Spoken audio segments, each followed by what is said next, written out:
있습니다.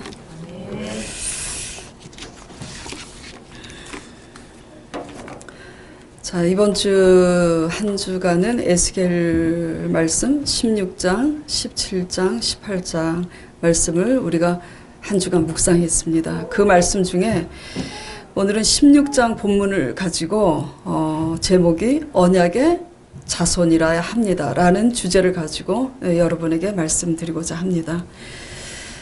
오늘 이 서로 교독하신 말씀 에스겔서 16장 47절에서 63절까지 그 말씀을 제가 쉽게 다시 요약해서 말씀을 드릴게요. 이게 무슨 내용이냐면, 지금 소돔은 하나님 나라 백성입니까? 아니에요. 세상적으로 타락한 백성입니다. 영화에도 소돔과 고모라 멸망하는 영화를 우리가 많이 봤잖아요. 자, 그런데 오늘 본문 말씀에서는 유다가, 즉 하나님 나라 백성이, 하나님 나라 민족의 백성들이 그 세상 소돔보다 더 악하다고 지금 본문 말씀에 그렇게 말씀하고 계세요. 너희가 소돔보다도 더 부패하고 또 더 거만하고 그리고 더 가증스럽다고. 그렇기 때문에 오히려 부패한 소돔이, 너희가 더 부패했기 때문에 너희 때문에 소돔이 오히려 의롭게 되었다고 지금 본문에서 말씀하고 계십니다. 어떻게 됐든 누구의 죄가 더 크든 간에 모두 다 죄 가운데 있기 때문에 그 죄로 인해서 하나님 앞에 다 심판을 당합니다. 그런데 그 심판 당하신 그 끝에서 아버지께서 회복시키실 때도 유다의 죄가 소돔의 죄보다 더 크기 때문에 가장 늦게 회복시키신다고 55절 본문에 말씀하고 계시는데, 그 모든 심판의 끝에 회복시키실 때 하나님께서 왜 회복시키시냐면은, 왜 회복시키신다 그랬어요? 하나님께서 애당초 너희들을 선택하고 불렀을 때 하나님께서 스스로 언약하신 그 언약을, 스스로 아버지께서 언약하신 그 약속의 말씀을 기억하고 다시 용서하고 그 끝에서 우리를 회복시키신다고 그랬습니다. 그래서 그 끝에서 우리를 회복시키실 때는 처음에 맺었던 그 언약보다 더 나은 영원한 언약으로서 내가 너희를 다시 그 언약으로 구속해서 너희를 회복시키겠다고 말씀하시면서 어떻게 끝을 맺고 있냐면은 63절에 이는 내가 내 모든 일을 행한 일을 용서한 후에 너로 기억하고 놀라고 부끄러워서 우리가 지은 죄를 돌이켜 생각하면서 용서해 주시고 다시 언약하시는, 더 나은 영원한 언약으로 구속하시는 하나님의 그 용서와 은혜에 너무나 놀라고 부끄러워서 다시는 하나님의 의밖에는 아무것도 없구나, 그렇게 우리 입을 열지 못하게 하려 함이라 주 여호와의 말이니라 그랬잖아요. 그렇죠?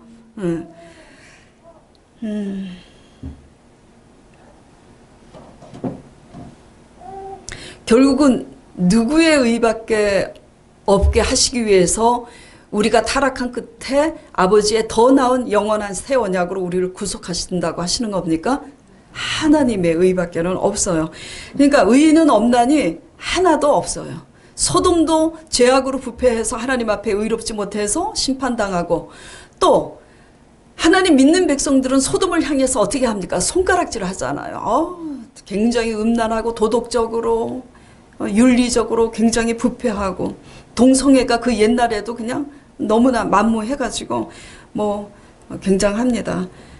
그런 소돔을 향해서 유다 백성들은 우리가 동성애를 하지 않는다고 해서 또 비난하고 정죄하고 그래요. 근데 하나님의 관점에서는 우리 믿는 하나님의 백성들이 더 거만하고 가증스럽다고 지금 말씀하고 계세요. 결론은 소돔이든 하나님의 믿는 하나님의 이스라엘 자손이든 유다든 하나님 앞에 의의는 하나도 없다고 말씀하고 계시는 겁니다.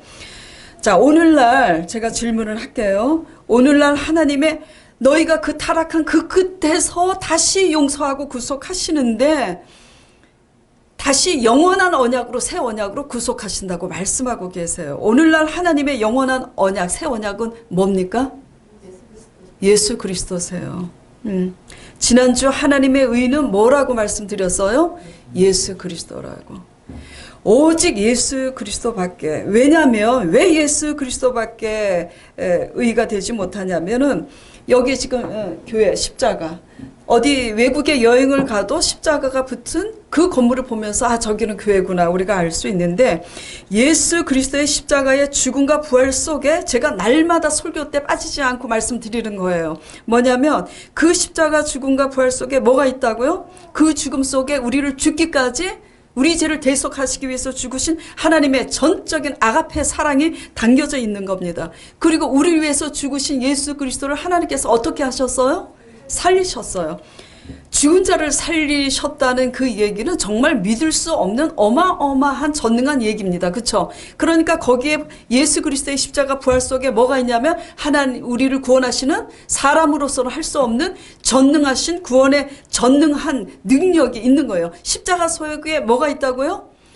아가페, 우리를 무조건 사랑하신 그 사랑과 우리를 구원하시는 전능하신 하나님의 능력, 그것이 다 포함되어 있는 거예요. 그래서 하나님의 의는 곧 예수 그리스도십니다. 다시 말해서 우리는 예수 그리스도로 말미암아 우리가 구원을 받게 됐으니까 우리 의는 뭐 헌금을 많이 내고 엄청 봉사를 많이 하고 어떤 의를 행해도 그것 앞에 하나님 예수 그리스도의 십자가 언약 앞에 아무 의가 없다. 그러니까 겸손히 하나님 앞에 나아가야 된다라는 그 말씀입니다. 자, 오늘 본문 말씀을 통해서 제가 말씀드리고자 하는 것은 핵심이 뭐였죠? 굉장히 말씀이 쉬운 것 같으면서도 어렵잖아요. 구약 말씀. 누구 죄보다가 우리가 더 크다가요? 하나님 믿지 않는 소돔 죄보다 더 크다고 말씀하고 계세요. 그래갖고 그거를 맨 끝에 어떻게 지금 표현하고 계시냐면 너희가 나하고 언약 관계에서 지금 내 언약을 멸시하고 배반하여서 내 언약 관계에서 떨어져 나갔다. 그래서 내가 너희를 벌하고 다시 영원한 새 언약을 이렇게 주시겠다고 말씀하시는데, 크게 두 가지, 오늘 말씀을 통해서 크게 두 가지로 말씀드리고자 합니다. 하나는 뭐냐면 왜 하나님 나라 백성이 어떻게 했길래 그 부패한 소돔, 하나님 믿지 않는 백성보다 더 악하고 가증스럽고 거만하다고 말씀하시는지 오늘 말씀을 통해서 우리 자신을 인식하시기 바랍니다. 또 하나는 하나님을 믿는 성도로서 하나님을 향한 열심의 기준이 도대체 우리가 어디에다 두고 하길래, 우리 신앙의 열심의 기준이 어디다 두고 하길래 지금 하나님의 언약 관계에서 깨졌다고, 너희가 나를 배반했다고 하시면서 바벨론 포로로 유다 성읍이 다 회파되고 불에 타서 백성들은 포로가 돼서 끌려가게 된 이런 지경이 되었는지, 이 두 가지를 말씀드리고자 합니다. 자, 제가 먼저 말씀드리고자 하는 것은 우리의 하나님을 향한 우리의 신앙 열심의 기준이 어디에다 두어야 하는가 문제입니다. 오늘 진미순 집사님께서 대표로 기도를 해주셨잖아요. 제 설교를 아마 다 컨닝하고 기도를 하는 것 같았어요. 자, 하나님을 향한 신앙 열심의 기준이 어디다 두고 해야 되냐면, 첫째, 하나님의 언약에 두고 해야 됩니다. 어디다 두고 해야 된다고요? 언약입니다. 언약은 뭐 익숙치가 않으니까 쉽게 풀이하면 쉬워요. 말씀 언자에 약속 약자입니다. 약속 약자. 말씀으로서 우리에게 지시하시고 명령하시고, 그렇게 내가 지시한 그 말씀에 너희가 순종하면 내가 너희에게 이렇게 해주겠다고 약속하시는 것입니다. 쉽게 말하면 오늘날 우리 부모가 자식한테 어떻게 해요? 너 내가 이렇게 잔소리 하는데 내 잔소리 듣지 않고 내 말만 잘 들어봐. 그럼 내가 너한테 이렇게 해주겠다. 이거예요. 그렇잖아요. 그렇게 하잖아요. 그런 겁니다. 하나님은 언약의 하나님이셔요. 그래서 우리 신앙의 열심을 하나님 말씀에 두어야 되고 하나님 언약에 두어야 합니다. 왜냐하면 하나님은 언약의 하나님이시기 때문이에요. 다시 본문 말씀을 오늘 보도록 하겠습니다. 자, 59절 다 같이 읽어보시기 바랍니다. 59절 시작.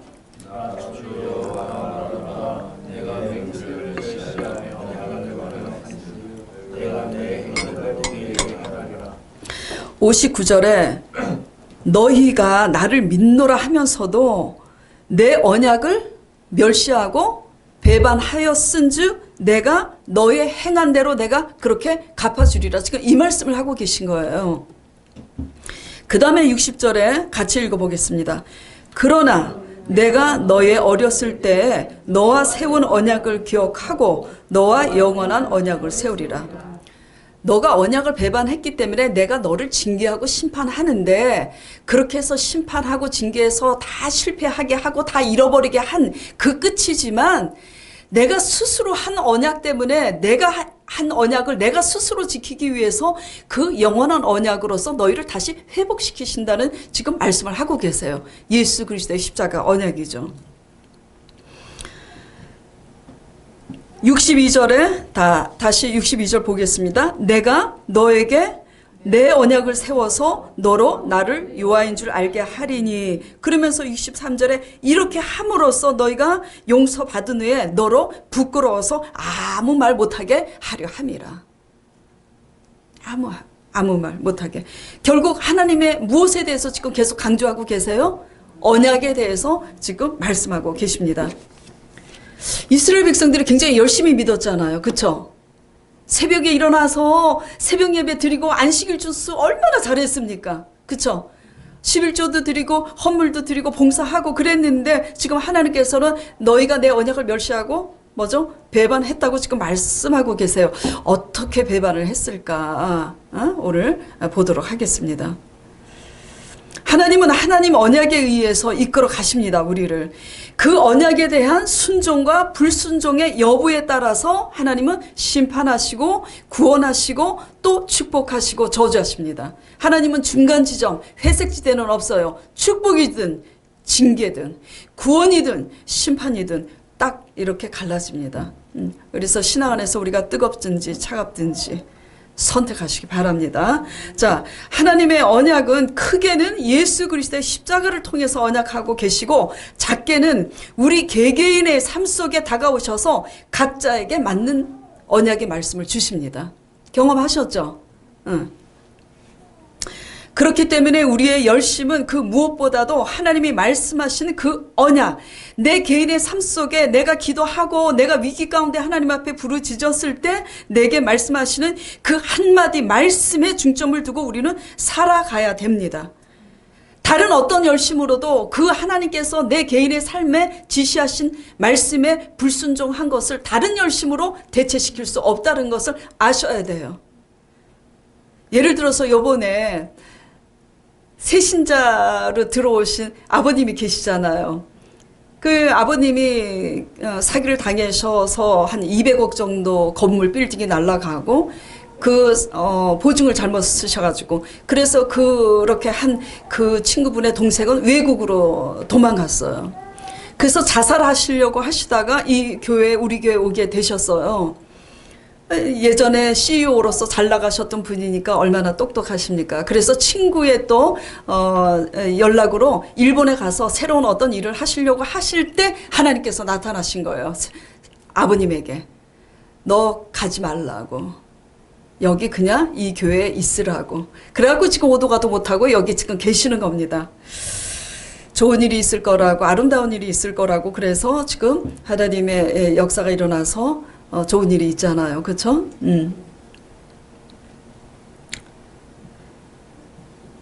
만약에 일본 가지 말라고 하셨는데 가셨으면 어떻게 됐을까요? 그렇죠? 그건 여러분들이 알아서 다 잘 상상하시기 바랍니다. 거기에 구원은 없겠죠. 그렇죠? 일본 가서 돈은 더 잘 버실 수도 있었겠지만, 중요한 것은 새신자임에도 불구하고 그 모든 잃어버린 그 끝에서 하나님을 사모해서 왔을 때 하나님께서 그분을 만나 주셨어요? 안 만나 주셨어요? 만나 주셨습니다. 하나님은 살아계시는 하나님이에요.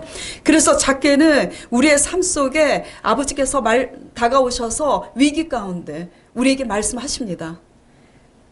우리의 신앙의 열심은 내게 개인적인 삶 속에 한마디 말씀하시는 그 말씀에 순종해야지 돼요. 그런데 예를 들어서 새신자인 아버님께서 일본을 가셨다고 그래요. 가셔서 다른 어떤 것으로 돈을 벌어서 그 일본 교회에 돈을 많이 헌금을 내고 11조 내고 신앙 열심히 있다고 해도 하나님 뜻대로 한 겁니까? 안 한 겁니까? 안 한 거예요. 왜냐하면 제가 이 교회 담임 사역자이기 때문이 아닙니다. 제가 한 얘기가 아니에요. 누가 얘기했냐면 하나님께서 말씀하신 거예요. 그 아버님에게 가지 말라고, 여기 있으라고. 중요한 것은 그러면 하나님 말씀에 순종하는 것이 하나님의 뭐죠? 관계입니다. 제가 저희 부교육자 강전도사님을 신학교 때 제자 양육했을 때 이 이야기입니다. 그 당시 그는 심히 가난했어요. 위기 가운데, 너무너무 가난해서 위기 가운데 있었습니다. 그 제자 양육을 받는데 하나님께서 지금 강전도사에게 그 당시 뭐라고 약속을 하셨냐면 내가 채우리라는 말씀을 하셨어요. 그러니까 신나요, 안 신나요? 신나지. 그래서 저한테 자랑을 합니다. 강전도사가 하나님이 나한테 채우리라고 말씀하셨다고. 그런데 그때 하나님은 또 제게 말씀을 하셨어요.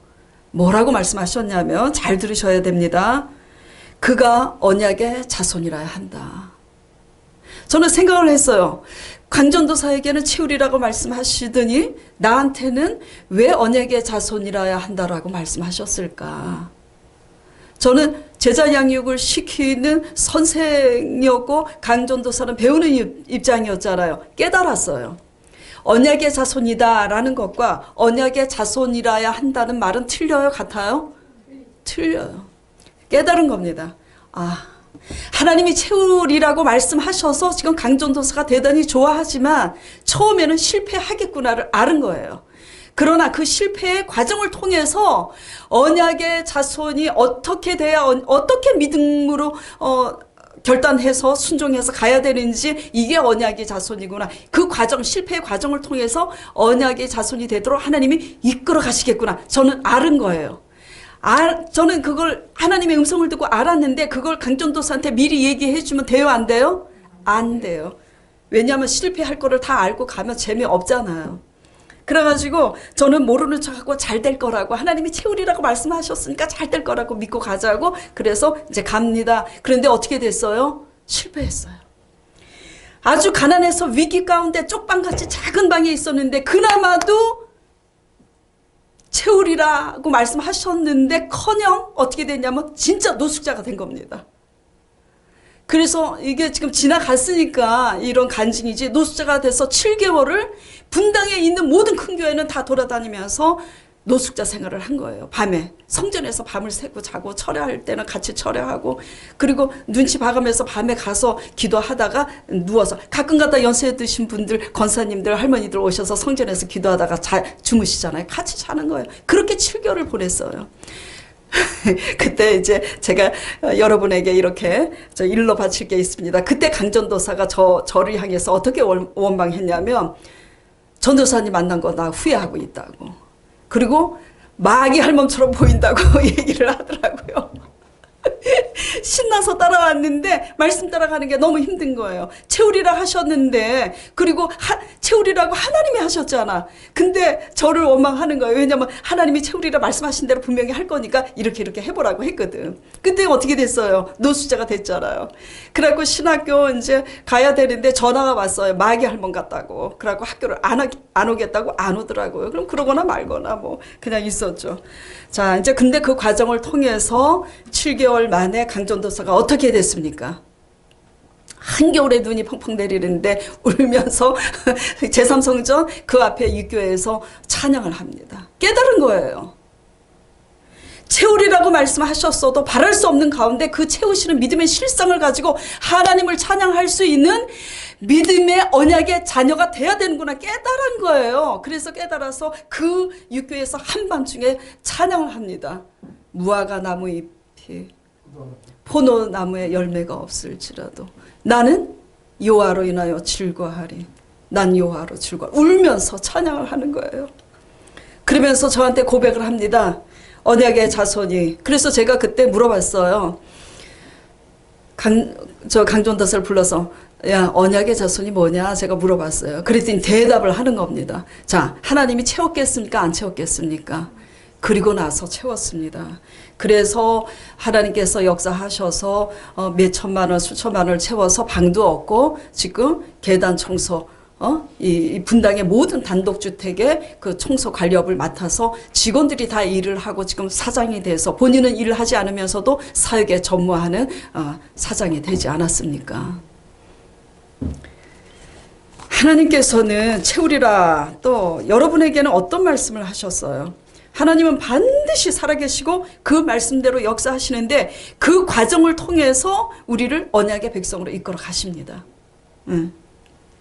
사역자는 사역자로서 평신도는 평신도로서 각자 분량만 다르지 다 똑같이 하나님의 언약 안에서 이끌어 가시는 하나님이라는 것을 여러분은 알아야 됩니다.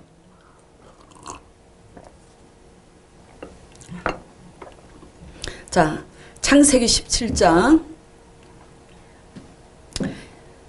창세기 17장 1절 2절 그 다음에 21장 1절 2절 같이 봉독해 보도록 하겠습니다. 아브라함의 99세 때에 여호와께서 아브라함에게 나타나서 그에게 이르시되 나는 전능한 하나님이라 너는 내 앞에서 행하여 완전하라. 내가 내 언약을 나와 너 사이에 세워 너로 심히 번성케 하리라 하시니 내 언약은 내가 명년 기한에 사라가 너에게 낳을 이삭과 세우리라. 여호와께서 그 말씀대로 사라를 권고하셨고 여호와께서 그 말씀대로 사라에게 행하셨으므로 사라가 잉태하고 하나님의 말씀하신 기한에 미쳐 늙은 아브라함에게 아들을 낳으니. 지금 아브라함 얘기는 알고 계시죠? 안 믿는 사람들까지도 알고 있습니다. 하나님께서는 믿음의 조상 최초의 선지자입니다. 아브라함이. 최초의 선지자 아브라함을 선택하실 때 일부러 어떤 사람을 선택하셨냐면은 임신하지 못하는 불임 부부를 선택하셨어요. 창세기에 기록이 되어 있습니다. 나이 70이 넘도록 그는 아이가 없었어요. 그때 부르셔서 뭐라고 말씀하셨냐면 창세기 12장에 내가 지시하는 땅으로 가라고 말씀하시면서 그리고 약속을 하셨어요. 지금 말씀으로 지시하시고 명령하시고 그 다음에 어떤 약속을 하시냐면 그렇게 하면 내가 너로 인해서 너의 자손으로 인해서 하늘의 별들같이 내 자손을 번성케 하리라 약속하셨어요. 지금 이게 말이 됩니까? 불임 부부로서 70이 넘어서야 부름을 받았는데 불임 부부에게 자식 하나 못 놓고 있는데 내 자손으로 인해서 하늘의 별들같이 번성케 하리라 지금 약속을 하고 계십니다. 하나님은 이런 분이에요. 우리가 할 수 없는 일을 하나님 말씀으로써 이루시는 분이십니다. 그렇게 시작을 하세요. 근데 우리는 못 믿는 거예요. 자, 그런데 이제 아브라함이 어떻게 합니까? 그 말씀 따라 지시하는 땅으로 순종해서 가요. 대단한 겁니다. 말씀에 의해서.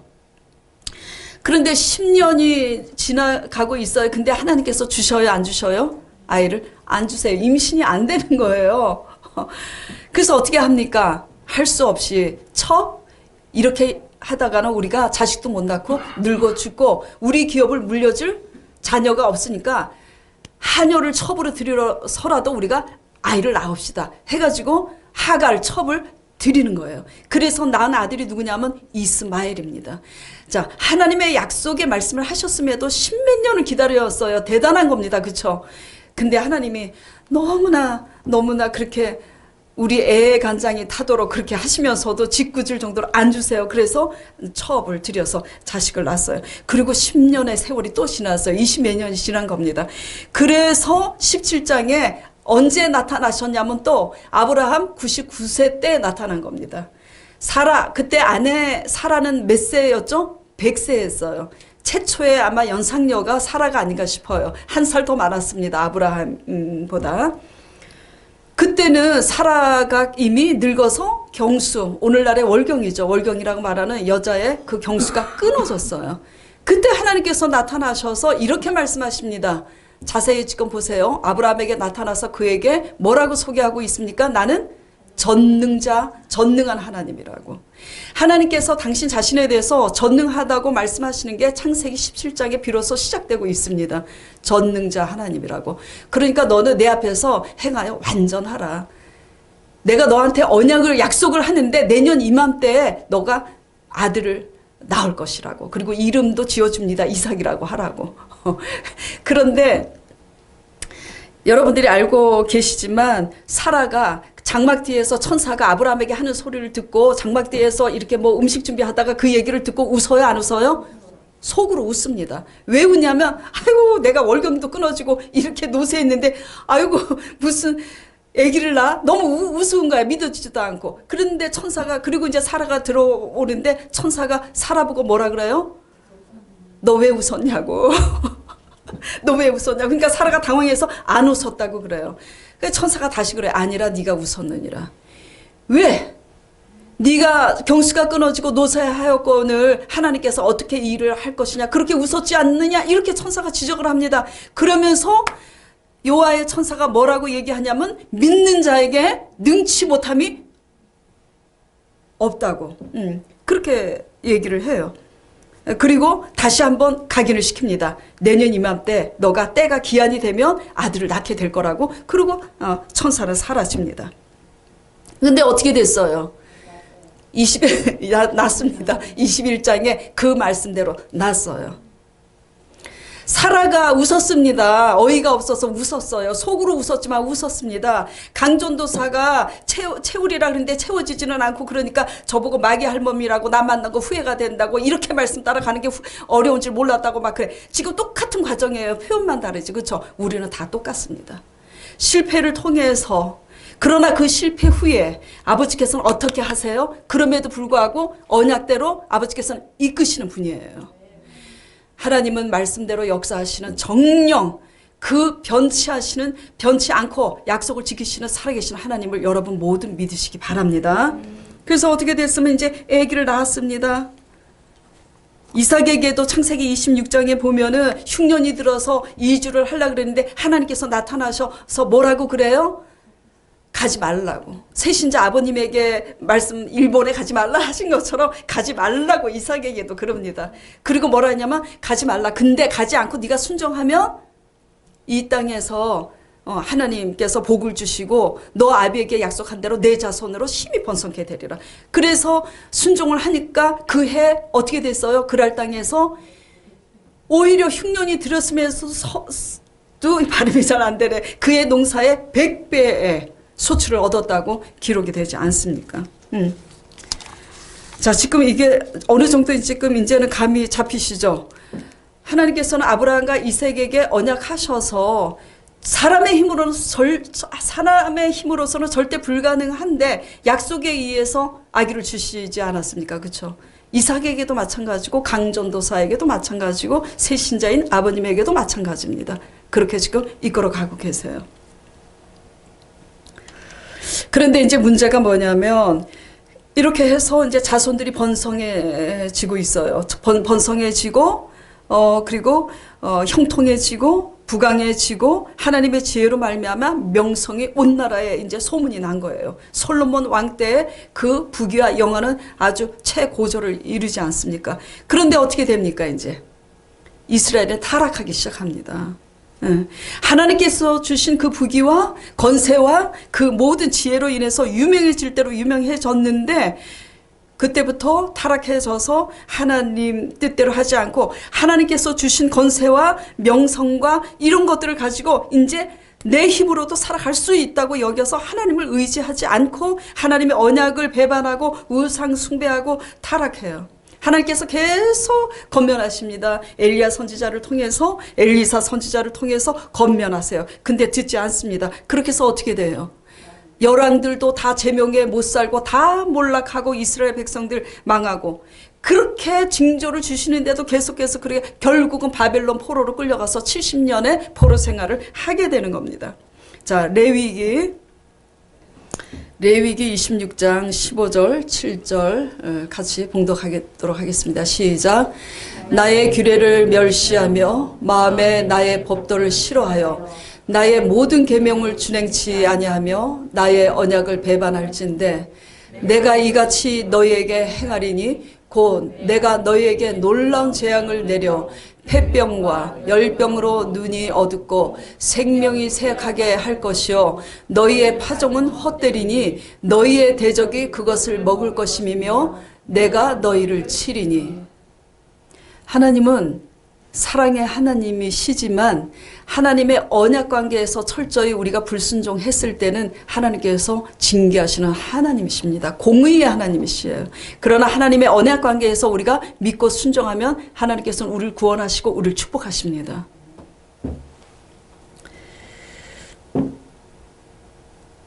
여러분에게는 어떤 말씀들이 있죠? 성경에 많은 말씀들이 있지만 그 말씀을 묵상하고 생활 속에서 살아가면서 여러 가지 기도를 할 때 하나님께서 말씀하시는 말씀들이 있잖아요. 그렇죠? 제가 이제 듣기로 이런 말씀들이 있습니다. 맡기라. 이런 음성을 들은 분도 있어요. 그리고 일어나서 빛을 발하라. 이런 말씀도 들은 분이 있어요. 어떤 분은 기다리라고. 어떤 사람은 주만 바라보라고. 그리고 새신자 아버님에게는 이번에 가지 말라고. 여기 있으라고. 그리고 또 담임 목회자인 저에게는 하나님께서 이렇게 말씀하셨습니다. 말씀에 배 타고 그 말씀의 절정 가운데로 가라고. 그러면 교회는 그런 것에 의해서 세워지니까. 그래서 저는 날마다 말씀을 깊이 묵상합니다. 하나님 말씀을 제대로 그 절정을 깨달을 수 있도록 성령님을 의지하면서 말씀을 묵상합니다. 또 어떤 이에게는 뭐라고 합니까? 지난 은혜를 자꾸 잊지 말라고. 지난 은혜를 잊지 말라고. 맡기라 그랬는데 못 맡기고, 기다리라 그랬는데 못 기다리고, 주만 바라보라 그랬는데 바라보지 못하고, 일어나서 빛을 발하라 그랬는데 빛을 발하지 못하고, 말씀에 배 타고 가라 그랬는데 제가 말씀 보지 않고 그러고 있다면 결국 뭐죠? 우리가 신앙에 봉사를 하고 열심을 해도 하나님의 관계는 끊어진 거예요. 끊어진 겁니다. 우리가 알아야 될 중요한 사실이 뭐냐면 우리 신앙의 열심의 기준은 하나님께서 내 개개인에게 말씀하신 그 말씀에 순종하기 위해서 결단하기 위해서 비장한 씨름을 해야 됩니다.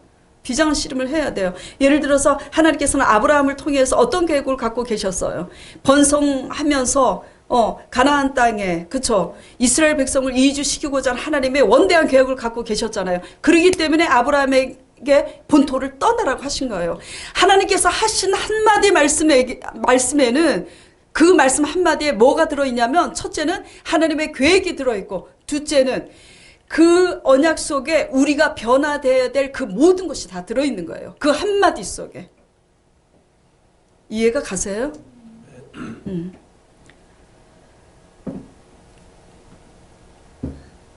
그 하나님의 언약의 말씀 한마디 속에 뭐가 다 들어있다고요? 우리가 변화받아야 될 그 모든 것이 들어있고 하나님의 계획이 들어있다고. 그렇기 때문에 하나님 내게 개인적으로 하신 그 말씀 한마디에 우리가 굉장히 사생결단하고 순종하고자 하는 그 기준이 있어야 됩니다. 그래갖고 산만하게 하나님께서 내게 어떤 말씀을 하셨는지는 다 잊어버리고 산만하게 그냥 다른 걸로 동분서주 바빠봐야 아무 소용이 없어요. 아브라함이 순종했으니까 하나님의 계획대로 이룰 수 있었잖아요. 이삭도 마찬가지고. 열왕기하 5장에 보면은 이런 분이 나옵니다. 문둥병 걸린 이방 사람 나만 장군이 나와요. 잘 알고 계시죠? 나만 장군이 장군이에요. 장군이 별이 몇 개입니까? 안수 집사님? 장군이에요. 근데 문둥병이 걸렸어요. 계집종을 통해서 소문을 들은 겁니다. 이스라엘에 가면은 유명한 선지자 하나님의 사람이 있는데 그 사람이 안수하면 병을 낫는답니다. 가보라고. 소문을 듣고 찾아갑니다. 엘리사 선지자죠, 그 당시. 그러니까 이제 어떤 걸 상상하고 가냐면 말씀에 기록이 돼 있어요. 열왕기하 5장에. 어떤 걸 생각하고 가냐면 내가 장군이니까 정중히 나와서 나를 이렇게 맞이하고 그리고 다 진지하게 안수를 해서 나를 치료해 줄 거다. 이제 기대하고 가는 거예요. 그런데 어떻게 합니까? 엘리사 선지자가 콧배기도 안 보이는 거야. 내다 보이지 않고 게하시 심부름꾼을 시켜서 장군한테 이렇게 말해라. 요단강이 있는데 그 요단강이 그 주위에 있는 모든 강보다 가장 더러운 강물이에요. 그 강물에 몸을 7번 씻으라고 그래라. 그 기다리고 있는데 나와서 반길 줄 알고 기다리고 있는데 뭐 심부름꾼이 쪼로로 나오더니 우리 대장 그 엘리사 선지자가 이렇게 전화를 합니다. 당신 요단강에 가서 7번 몸 씻으래요. 자, 장군이 화가 나서 돌아갔다고 기록이 되어 있습니다. 왜 화가 났죠? 어떤 생각과 다르기 때문이에요. 내가 장군인데 나와서 대접하지도 않고 뭐가 상한 거예요? 자존심이 상할 대로 상한 겁니다. 그래가지고 화가 났어요. 그랬는데 보면은 부하들이 있잖아요. 장군이니까. 그 부하들이 같이 왔는데 부하들이 만류합니다. 아이고 그렇게 화내면서 돌아가시지 마시고 지금 장군님은 문둥병에 걸리셨는데 그 병을 낫게 하기 위해서 이거보다 더 큰 일을 시켜도 하시지 않았을 겁니까? 하시지 않았겠어요. 그러니까는 그냥 이 좀 더러운 강물에 7번 몸 씻으라고 한 거 어떻게 생각하면 그거 쉬운 일이니까 더 큰 일도 하실 수 있는데 한번 해보시라고 이제 적극적으로 권하는 거예요. 가만히 듣고 생각해 보니까 그렇거든. 그래 한번 시키는 대로 한번 해보자. 그래갖고 시키는 대로 합니다. 그러면서 뭐라고 하냐면 아니 왜 하필이면 그 가장 똥물인 요단강에 들어가냐고. 더 깨끗한 이 강도 있고 저 강도 있는데 아주 시키는 대로 무조건 하세요. 그래갖고 순종하게 돼요. 그 부하들을 잘 둔 덕분에 어떻게 됐어요? 남이 그 문둥병이 깨끗이 치료함을 받은 겁니다. 지금 그렇게 하나님께서 역사하셨다. 강전도사에게 채우셨다. 지금 이거에 관심을 가지고 들으시면 안 돼요.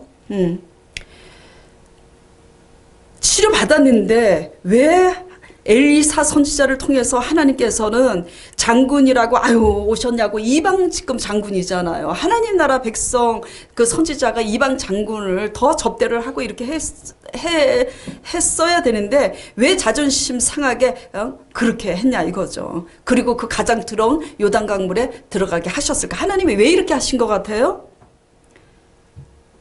답을 다 가르쳐 주시고 지금 제가 묻는 거잖아요. 그죠? 왜 이렇게 하셨을까?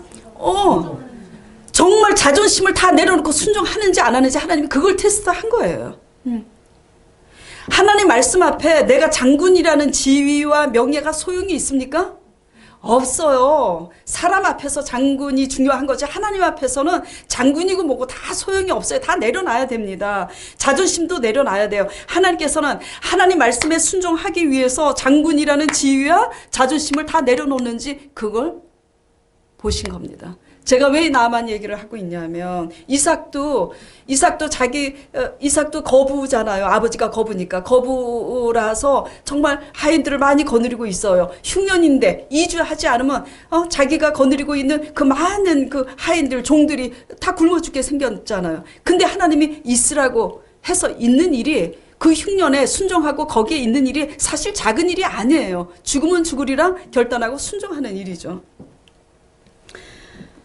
나만 장군이나 이삭이나 하나님께서 그렇게 말씀하실 때 우리가 순종하기까지 뭘 내려놔야 가능한 겁니까?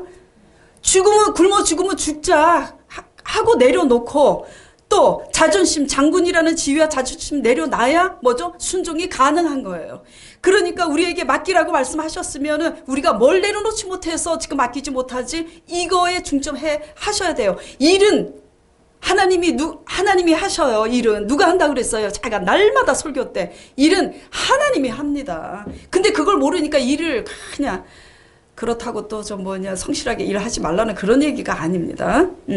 일은 하나님이 하세요. 근데 맡기라 그러셨는데 못 맡기는 거를 뒤집어서 보면은 내가 뭘 내려놓지 못해서 주만 바라보라고 그랬어요. 왜 또 자꾸 지난 은혜를 잊지 말라고 또 얘기할까? 은혜를 자꾸 잊어버리고 내가 주체가 돼서 사니까 또 그렇게 말을 하는 겁니다. 어떤 말씀을 하셨든지 우리가 그 말씀에 순종하기까지는 뭘 내려놔야 가능하다라는 얘기잖아요. 그렇죠? 내려놓지 않으면 순종할 수가 없어요. 그러니까 그 하나님 한마디의 언약 속에는 뭐가 담겨져 있어요? 우리가 변화돼야 될 모든 것이 다 들어있는 것입니다. 그리고 그것에 순종했을 때 하나님은 하나님의 계획을 이루시는 거예요. 그렇기 때문에 어떤 열심보다도 하나님의 언약에 목숨 걸고 순종하고 나아가는 여러분 되시기 바랍니다. 하나님은 우리가 집착하는 그것을 하나님 앞에 믿음으로 내려놓기를 원하는 거예요. 그게 어렵지. 하나님은 전능하신 분이기 때문에 우리가 할 수 없는 것을 하나님이 일하시는 것은 하나님 관점에서 쉬워요? 어려워요? 쉬운 거예요. 하나님은 그냥 말씀 한마디만 하면 사람이 죽었다 살아났다 그래요. 그런 분이에요. 일은 쉬운 겁니다. 뭐가 어려우냐면 우리가 내려놓는 게 어려울 뿐입니다. 우리 위해서, 우리 죄를 위해서 죽으시고 부활하신 예수 그리스도의 성령께서 우리를 도와주십니다. 성령을 의지하고 순종하기 위해서 회개하고 씨름하시는 여러분 되기를 바랍니다. 자, 그런데 열왕들이나 이스라엘이 점점 부패해져서 하나님을 경험했어요. 그쵸? 하나님의 음성을 듣고 하나님의 은혜를 듣고 체험하고 그렇게 모든 것을 다 받았어요. 그런데도 내가 할 수 있다고 이제 자만해져 갖고 그래서 거만하다 그러잖아요. 소돔보다 거만해지고 가증스럽다고. 왜 가증스러워요? 은혜를 잊어버렸으니까. 결국 우리가 올챙이적 시절을 알아야 되는데 모르는 거잖아요. 그래서 하나님과 일대일의 관계에서 그것을 다 순종하지 못하고 그냥 내 멋대로 살다가 타락한 거예요. 그렇게 된 겁니다. 언약에서 떨어져 나간 거예요. 자, 그래서 우리가 신앙의 기준은 첫째는 하나님은 언약의 하나님이기 때문에 하나님이 언약의 기준을 삼고 가야 된다는 거 말씀을 드렸고, 두 번째는 왜 그러면 유다가 타락한 소돔보다 하나님께서 더 악하고 거만하고 가증스럽다고 하시는가, 그 이유에 대해서 이제 정리를 하고자 합니다. 자, 하나님의 관계에서 하나님께서는 아브라함과 이삭과 야곱의 하나님께서, 강전도서의 하나님께서, 오진이의 하나님께서 우리에게도 언약하셔서 지금 변함없이 이끌어 가시잖아요. 근데 수많은 사람들이 하나님을 경험했음에도 불구하고 순종하지 못하고 가잖아요. 이스라엘 백성들과 열왕들이 타락한 것처럼. 하나님의 관계에서, 언약과의 관계에서 순종으로 하나님과 일대일의 관계에서 올바로 되지 않고 있으면서도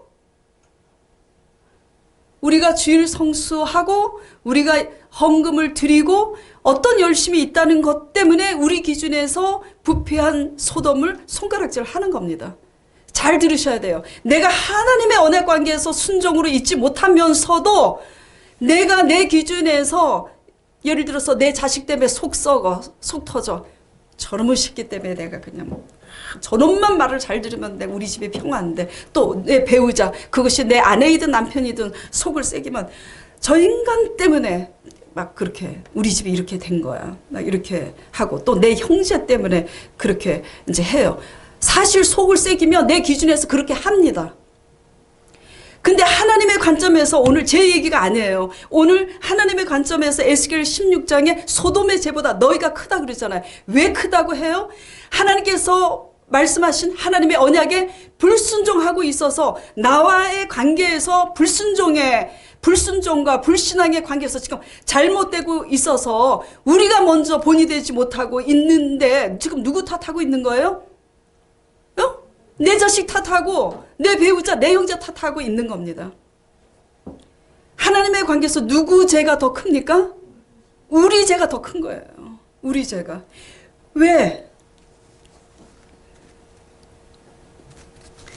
그런데 하나님께서는 우리가 1대1의 언약 관계에서 믿음과 순종으로 나만처럼 순종하지 못하고 이삭처럼 그렇게 살지 못하고 그렇게 날마다 실패하고 있는데도 하나님께서 어떻게 합니까? 지금 오래 참아주시잖아요.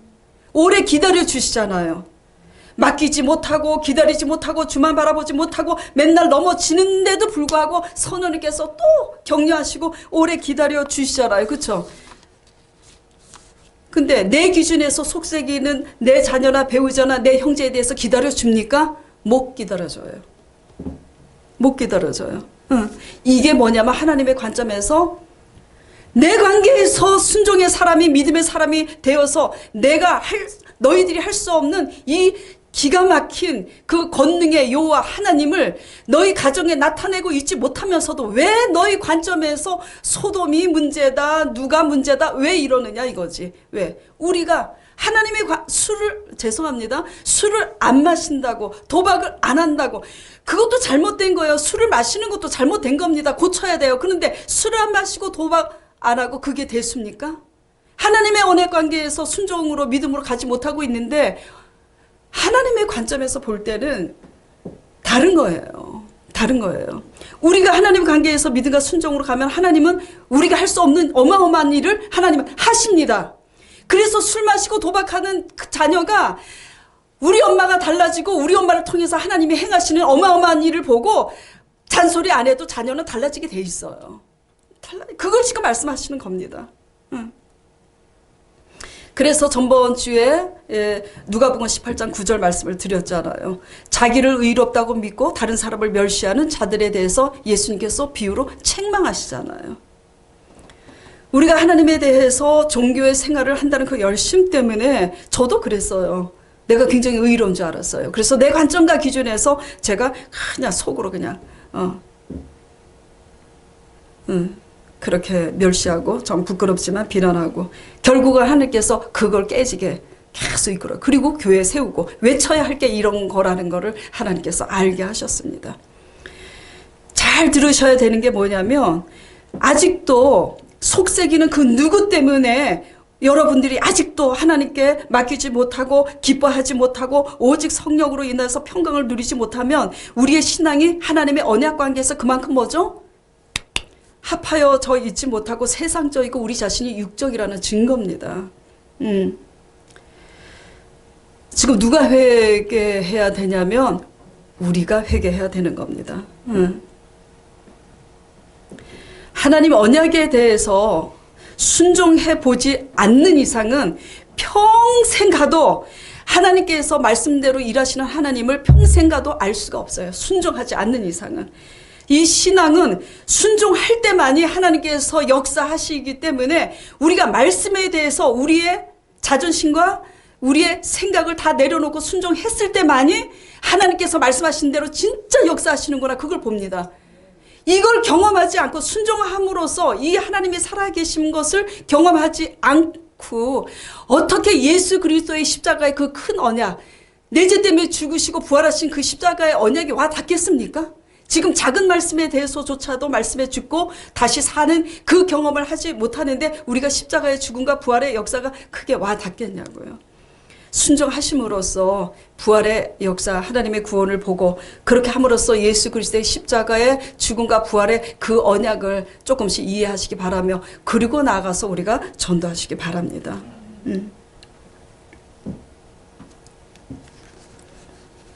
자, 로마서 9장 7절 8절 말씀 보도록 하겠습니다.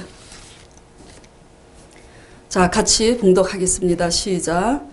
또한 아브라함의 씨가 다 그 자녀가 아니라 오직 이삭으로부터 난 자라야 내 씨라 칭하리라 하셨으니 곧 육신의 자녀가 하나님의 자녀가 아니라 오직 약속의 자녀가 씨로 여기심을 받느니라.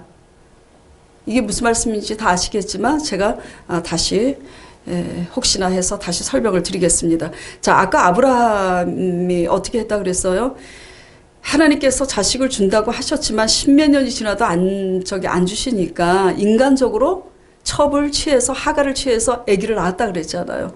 이 아기는 하나님 약속에 의해서 태어난 아기예요? 아니면은 인본적으로 인간적으로 태어난 아기예요? 인간적인 방법으로 태어난 아기입니다. 그런데 이 아이가 자라고 나중에 약속대로 이삭이 태어났잖아요. 근데 이 아이가 누구를 핍박해요? 종으로부터 태어난 아이가 이삭을 본처 자식을 핍박을 합니다.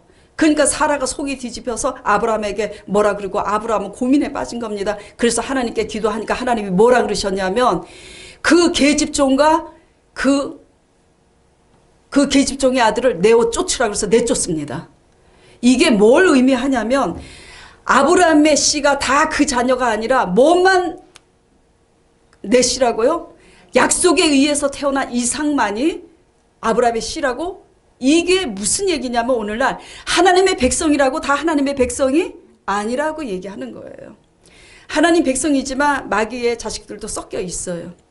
오직 하나님 약속의 말씀을 믿음으로 순종해서 말씀에 의해서 거듭난 자가 이삭입니다. 약속의 말씀에 의해서 이삭이 태어났잖아요.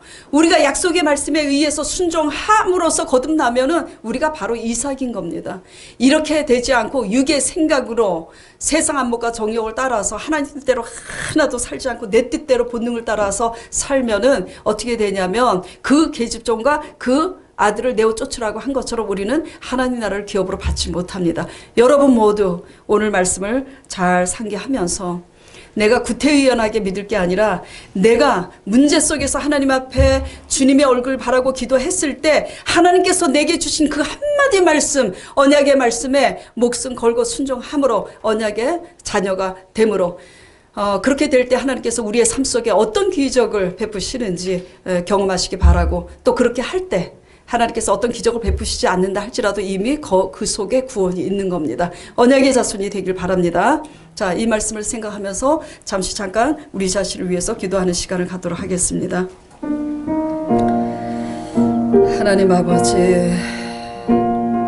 수많은 하나님의 백성들이 있지만 오직 언약의 자손만이 하나님 나라에 들어갈 수 있습니다.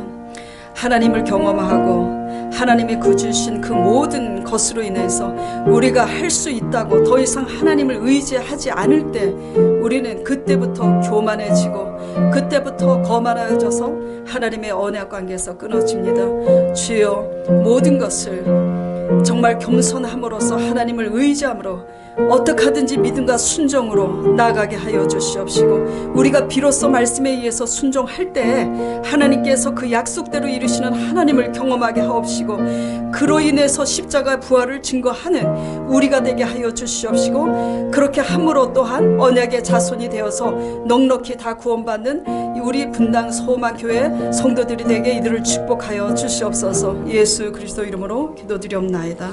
아멘.